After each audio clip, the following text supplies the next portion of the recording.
So example 2 says factor each of the following. Note that these questions require you to first common factor and then factor the remaining difference of squares. Okay, so first I'm going to put my little equal sign there. So we have to look at 8 and 32 and decide what is the largest number that goes into both. So if we look at 32, I always like to try it first. 32 divided by 8, is that a whole number? And the answer is yes. 8 goes into 32 4 times, and 8 goes into itself once. So we know that we can take out 8. Oh, wrong one.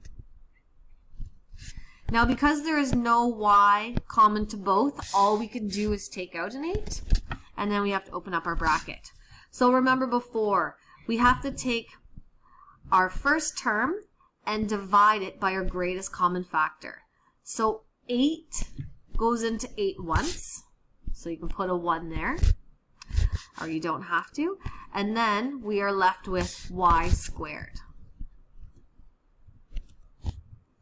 Second term is negative 32, and we have to divide it by our greatest common factor.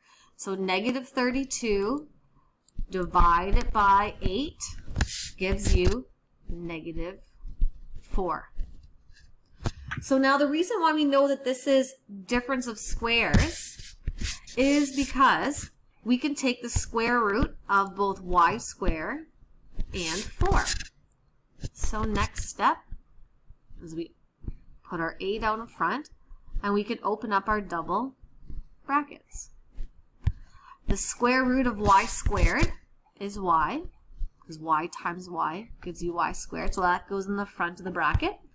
And then we have 4. So the square root of 4 is 2. So I can put 2 in the second bracket. And then we just fill in the signs. 1 gets a plus and 1 gets a negative.